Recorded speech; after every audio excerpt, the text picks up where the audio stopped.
Vous écoutez François Ier, épisode 2, deuxième partie. À l'époque de la paix des dames, François est âgé de 35 ans et s'apprête à aborder sa période la plus créative. Plus jeune, il avait englouti des sommes considérables dans ses projets de construction. Il avait poursuivi les travaux de ses prédécesseurs au château d'Amboise et démarré la rénovation du château de Blois. Il avait également entamé la construction du magnifique château de Chambord, inspiré par la Renaissance italienne et peut-être conçu par Léonard de Vinci. Après sa captivité, il fait de Paris le nouveau foyer de sa cour. De ce fait, les années 1530 voient les nouveaux chantiers se déplacer de la Loire vers Paris et l'Île-de-France. À Paris, le roi loge dans plusieurs palais dont aucun n'a été créé par lui.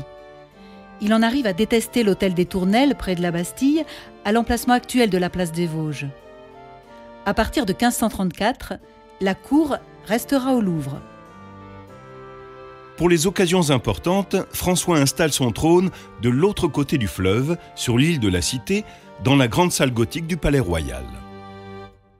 Il y a eu toute la période Château de la Loire, Chambord, etc. Et puis, dans la deuxième partie de son règne, il se rapproche de Paris, on le sait. Michel de Decker, écrivain d'histoire. Et à Paris, eh bien, il décide de faire des grands travaux. Il décide de faire abattre les fortifications de Philippe Auguste, la grande tour de Philippe Auguste, et de faire construire, il lance les premiers soubassements du Louvre. Alors il fait appel à des architectes merveilleux comme Pierre Lescot, et ces gens-là vont commencer le grand chantier du Louvre. À l'origine du XIIe siècle, le Louvre avait été conçu comme une forteresse à la périphérie de la ville. François va y apporter de nombreux changements. Il crée une cour et fait entrer la lumière dans les appartements en démolissant le grand donjon médiéval. Il faut attendre la fin de son règne pour que Pierre Lescot abatte l'aile ouest du vieux Louvre et commence l'édification du nouveau. Le roi meurt quelques mois après en avoir approuvé les plans. Henri II et son épouse Catherine de Médicis les feront exécuter, tout en apportant quelques modifications. La cour carrée, par exemple, est 4 fois plus grande que prévu. François Ier décide de s'installer en Île-de-France dans les années 1520. Il ira beaucoup moins dans la vallée de la Loire. Nicolas Leroux, historien et professeur. En Île-de-France, il y a le Louvre, il y a d'autres châteaux près de Paris, et puis il y a Fontainebleau. Fontainebleau, il y a une vieille résidence royale que le roi décide de transformer. Pourquoi ? Parce que c'est au milieu d'une forêt tout à fait gigantesque où le roi peut s'adonner à sa passion, qui est la chasse. C'est une demeure de plaisance, une demeure d'été, si l'on peut dire, et le roi va faire transformer le château dans les années 1530 pour lui donner l'aspect d'un palais renaissant, mais c'est une construction, il faut bien le dire, qui reste un peu de briques et de broc et qui n'a pas grand-chose à voir avec les grands palais italiens de la même époque. François passe beaucoup de temps au Louvre. Il se rend régulièrement à Saint-Germain-en-Laye et Villers-Cotterêts, mais c'est à Fontainebleau qu'il se plaît à trouver refuge. On raconte qu'un chien du nom de Blot s'étant égaré, il découvrit une fontaine inconnue jusque-là. Et c'est ainsi qu'on appela l'endroit Fontainebleau. Le lieu, facile d'accès depuis Paris, plaît beaucoup au roi. Situé à côté d'un magnifique lac et au cœur de la forêt, le château est un ancien pavillon de chasse royale. Une épaisse muraille médiévale entoure une cour en ovale et un grand donjon carré. La reconstruction et l'expansion de Fontainebleau est l'un des projets les plus importants de François Ier. La réhabilitation commence en 1527 et se poursuivra jusqu'à la mort du souverain, qui parlait de ce château en disant tout simplement « chez moi ». François Ier est enchanté par Fontainebleau. C'est un vieux château médiéval. Il se dit également, comme il l'avait fait pour le château de Philippe Auguste à Paris, pour en faire le Louvre, il se dit, je veux en faire un merveilleux château Renaissance. Pourquoi ? Parce que ça n'est pas très loin des temples, où il y avait d'ailleurs sa belle maîtresse qui habitait là. C'est toujours la même. Il faut toujours qu'il y ait une maîtresse dans les environs de François Ier. Et ensuite, il veut en faire mieux qu'un château de la Loire. Et il réussit d'ailleurs, puisqu'il va faire une véritable école de peinture, école de sculpture. Il va créer un univers de la peinture, de la littérature. Il va créer une bibliothèque à Fontainebleau. Fontainebleau est devenu le centre du monde à cette époque-là. Dès les premiers jours de son règne, François n'a eu de cesse d'attirer à sa cour les artistes de la Renaissance et les érudits férus de nouvelles sciences. Il avait lancé des émissaires pour acquérir les peintures, sculptures et manuscrits exceptionnels qui viendraient enrichir ses collections, engager Léonard de Vinci et Andrea del Sarto, acheter des œuvres de Raphaël et de Michel-Ange. À partir de 1531, deux artistes italiens, Rosso et le Primatice, travaillent aux côtés d'artisans français à la décoration intérieure du château, en adaptant le maniérisme italien à la sensibilité française. On voit défiler des petits et de grands peintres, sculpteurs, mosaïstes et graveurs. Cette rencontre du maniérisme italien et du mécénat français autour de Fontainebleau produit un style d'une grande élégance qui mènera à la formation de la première école de Fontainebleau. La galerie François Ier, où a survécu le travail de Rosso, a malgré tout été beaucoup modifiée au cours des siècles. Le Primatice a décoré un grand nombre de chambres à coucher, mais il n'en reste pas grand-chose. Le roi remplit sa demeure enchanteresse de ses biens les plus précieux. C'est là qu'il accroche les Léonard de Vinci, les Raphaël, les Del Sarto, acquis depuis le début de son règne. Par la suite, les sculptures rejoignent les tableaux de sa collection. C'est également en 1540 que l'orfèvre et sculpteur Benvenuto Cellini, qui avait cherché à attirer l'attention du monarque par ses créations sans égales, reçoit le titre d'orfèvre officiel du roi. Sa célèbre salière et la nymphe de Fontainebleau sont les deux œuvres qui ont survécu au temps. Quand on lui montra la salière, le roi poussa une exclamation de surprise et ne put se lasser de l'admirer. La collection royale comprenait également des tapisseries. Le roi en possédait plus de 200. Certaines avaient été fabriquées en France, mais pour la plupart elles venaient de Bruxelles et d'Anvers. Dans ses galeries, avec ses fresques en toile de fond, le roi affiche ses trésors avec une grande fierté. Fontainebleau devient un lieu de culture exceptionnel qui attire toute l'Europe. On en parle même comme d'une seconde Rome.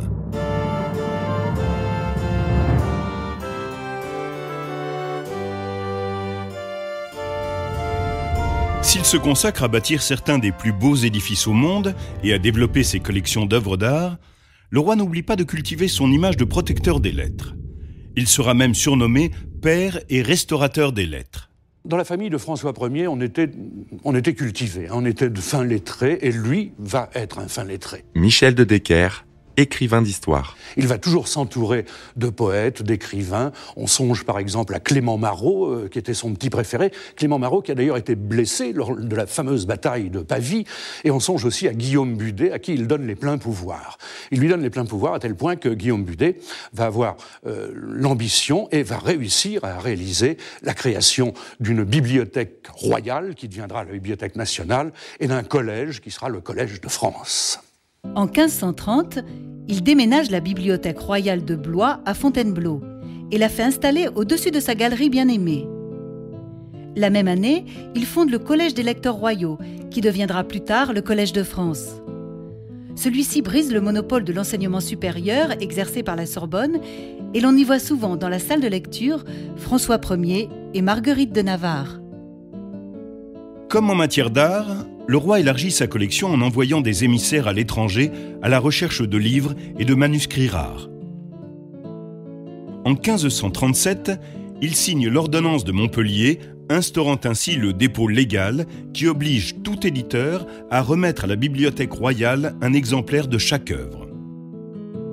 Le roi de France, désireux de faire de sa cour un centre d'études, invite plusieurs poètes et savants humanistes dont il devient proche. Selon la vision humaniste, la beauté est le reflet de la nature divine parfaite. C'est ainsi que l'on voit naître des créations qui dépassent les thèmes religieux.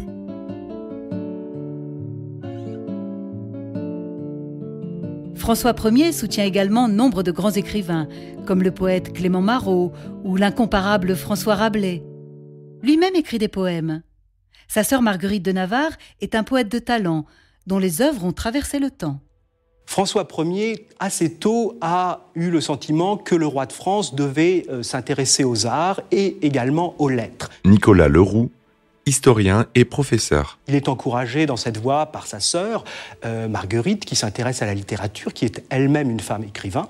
Et le roi va donner sa protection à un certain nombre d'auteurs, un certain nombre d'humanistes, y compris à certains qui sont, sur le plan religieux, un peu protestants. On pense notamment à Louis de Berquin, qui traduit Erasme. Et le roi va en particulier encourager le retour aux langues anciennes, à l'étude du grec, à l'étude du latin.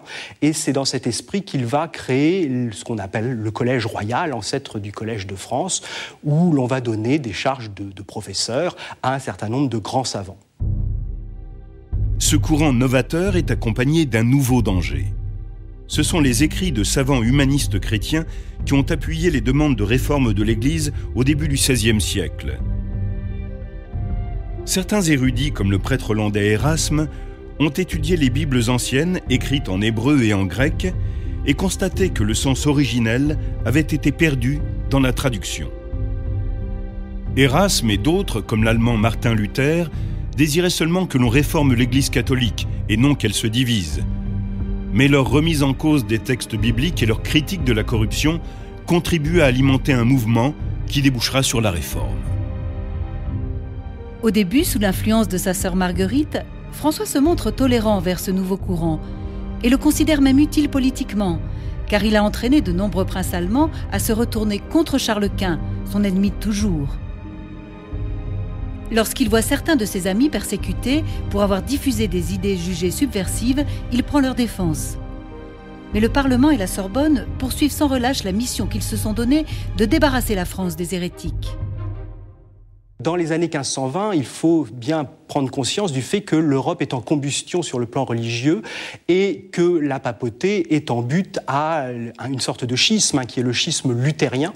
Et le roi de France va évoluer dans ses relations avec les lettrés, avec les savants et aussi avec les réformateurs religieux en fonction de ses relations avec la papauté.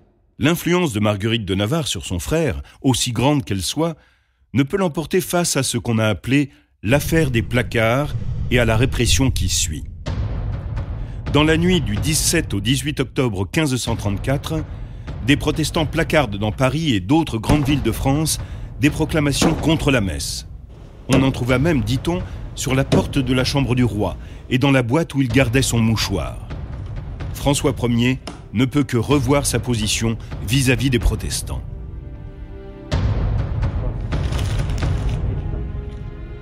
En 1539, des mesures sévères sont prises à l'encontre des hérétiques. Les protestants sont emprisonnés, voire exécutés, en application de l'édit de Fontainebleau, signé en 1540.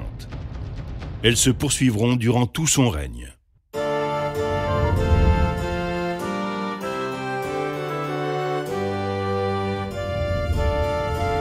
La mort de Francesco II Maria Forza, duc de Milan, en 1535, offre à François Ier un prétexte pour partir de nouveau en guerre.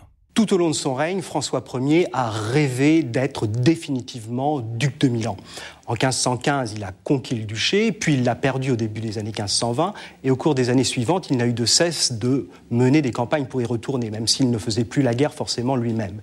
En 1536, les opérations reprennent quand François Ier se rend compte que Charles Quint n'a absolument pas l'intention de lui laisser le Milanais, alors que le dernier duc de Milan de la famille Sforza est mort. La guerre reprend donc en 1536, et le roi s'empare de la Savoie et du Piémont, qui forment un petit État de part et d'autre des Alpes, mais il ne parviendra jamais à s'emparer finalement du Milanais. Durant la guerre d'Italie de 1536-38, il avait envahi le duché de Savoie pour pousser Charles Quint à lui rendre Milan. L'empereur en avait été si irrité qu'il avait défié le roi de France en un combat personnel. Mais cette fois, après la leçon de la bataille de Pavie, François attend que son adversaire fasse le premier pas. La stratégie de l'empereur romain germanique est d'attaquer au nord en Picardie et au sud en Provence. François fait sortir de sa retraite son vieil ami, Anne de Montmorency, dont l'expérience de diplomate et d'amiral est reconnue par tous, et il lui confie la direction des armées. Charles Quint envahit Marseille, mais malgré de lourdes pertes, Anne de Montmorency résiste au siège. L'année suivante, il combat les hommes du Saint-Empire, parvient à un statu quo en Picardie, puis passe à la guerre contre l'Italie.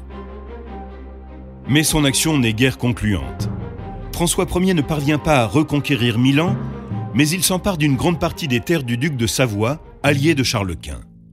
Une trêve est alors signée. Le roi récompense Anne de Montmorency en le faisant, en 1538, connétable de France, après quoi, dit-on, le roi prenait son conseil sur toute chose. Le roi n'avait pas eu d'enfant de sa deuxième femme, Éléonore. La première, Claude de France, fille de Louis XII, lui en avait donné 7 avant de mourir en 1524. La première née, Louise, était morte bébé, et Charlotte disparaît à l'âge de 8 ans, la même année que sa mère. Son premier fils, François, est le dauphin de France. Avec son frère d'un an son cadet, Henri, ils ont enduré de longues années de prison. En 1533, François Ier propose d'unir son second fils à la nièce du pape, la jeune Catherine de Médicis. Il s'agit pour lui de se rapprocher de Clément VII pour le rallier contre l'empereur Charles. Mais le pape Clément meurt dans l'année et son successeur noue une alliance avec l'empereur, rendant l'union Valois-Médicis sans aucun intérêt politique pour la France. 2 ans plus tard, le dauphin François meurt subitement. Henri devient donc le nouveau dauphin. Il arrange ensuite le mariage de sa fille Madeleine, âgée de 16 ans, avec Jacques V d'Écosse, mais elle meurt quelques mois plus tard à Édimbourg, dans les bras de son mari. Il ne lui reste que sa plus jeune fille, la princesse Marguerite. Ne peuvent succéder à un roi de France que des mâles, donc que des garçons. Philippe Hamon, professeur d'histoire. François Ier a eu 3 fils de son premier mariage avec Claude de France, la fille d'Anne de Bretagne, mais malheureusement pour lui, 2 de ses fils sont déjà morts au moment où lui-même décède en 1547. L'aîné François est mort en 1536 et le plus jeune, le Benjamin Charles, en 1545. Reste le cadet, Henri, qui va devenir donc le roi Henri II, qui est d'ailleurs un fils avec lequel les relations de François Ier ont été assez difficiles dans la dernière décennie du règne. C'est probablement avec Henri que les relations de François, avec son fils Henri, que les relations de François Ier étaient les moins favorables, mais il n'empêche que c'est lui qui lui succède. Montmorency avait prôné une politique de paix, mais en 1542, on repart en guerre. Durant sa brève alliance avec Charles Quint, François avait fait très attention de ne pas mettre en péril son amitié avec le sultan Soliman. Dans ce moment critique de la diplomatie européenne, François Ier parvient à un accord avec l'empereur ottoman contre l'empereur romain germanique. Cette alliance est la première alliance diplomatique non idéologique entre un royaume chrétien et un empire non chrétien. Le fait que les chrétiens se battent aux côtés des Turcs contre des chrétiens provoque un immense scandale en Europe et met dans l'embarras le souverain français. L'un des événements diplomatiques les plus intéressants, les plus surprenants peut-être du 1er XVIe siècle, c'est l'alliance passée entre François Ier, roi de France, roi très chrétien, Nicolas Leroux, historien et professeur, et le sultan Soliman, qui se considère comme le seul empereur finalement en Europe, qui est le prince le plus puissant du monde à cette époque et qui est à la tête d'un État immense, un État dont la religion officielle est la religion musulmane. Et cette alliance contre nature, pourrait-on dire, entre le roi très chrétien, défenseur de l'Église de Rome, et le sultan Soliman, advient vers 1536. C'est d'abord une sorte d'alliance commerciale en réalité, qui va ensuite avoir des conséquences militaires. François Ier est obsédé, il le sera jusqu'à la fin de ses jours, par Milan, par les États italiens. Michel de Decker, écrivain d'histoire. Bien. Et il se dit comment faire ? Eh bien, il a tout simplement l'idée de se mettre d'accord avec les Turcs. C'est-à-dire que les Turcs, à ce moment-là, caressaient le rêve d'aller en Hongrie. Il ne dit rien, il les laisse faire, il ne réagit pas. Évidemment, Charles Quint n'est pas content, puisqu'ils arrivent jusque dans les faubourgs de Vienne, les Turcs. On sait d'ailleurs que le croissant turc à Vienne, et les viennoiseries, comme les croissants du même nom, viennent de cette période-là. Et François Ier se frotte les mains, et il se met d'accord avec Soliman. Il le laisse envahir la Hongrie, quitte à faire appel à ses services ensuite contre Charles Quint. La guerre reprend donc en 1542. François Ier a maintenant pour allié Soliman Ier et Charles Quint, encore une fois Henri VIII. Malgré la prise de Nice par la flotte franco-ottomane, les Français restent incapables d'avancer tandis que l'invasion menée par Charles lui-même dans le nord de la France remporte un certain succès avant qu'il n'abandonne la partie et qu'une nouvelle paix soit conclue en 1544. Selon le traité de Crépy, François pense que son troisième fils, Charles, sera bientôt marié à la nièce de l'empereur et se verra alors offrir Milan. Mais celui-ci meurt prématurément. Les termes du traité deviennent nuls et la perte de son fils préféré laisse le roi inconsolable. Au cours des 5 dernières années de sa vie, le roi lutte contre la maladie. Entre les crises, il continue à montrer une vigueur extraordinaire. Voyage dans différentes parties du royaume, chasse dès qu'il peut, parfois depuis sa litière. Le 28 janvier 1547, la nouvelle de la mort d'Henri VIII touche le roi de France. En mars, tandis qu'il se rend à Paris pour assister à un service à sa mémoire en Notre-Dame, il est arrêté par la maladie au château de Rambouillet. Le 20 mars, se sentant mourir, il appelle les 2 enfants qui lui restent à son chevet. Plusieurs fois dans la semaine qui suit, il bénira Henri et lui donnera ses dernières instructions. François Ier meurt le 31 mars 1547, à l'âge de 52 ans.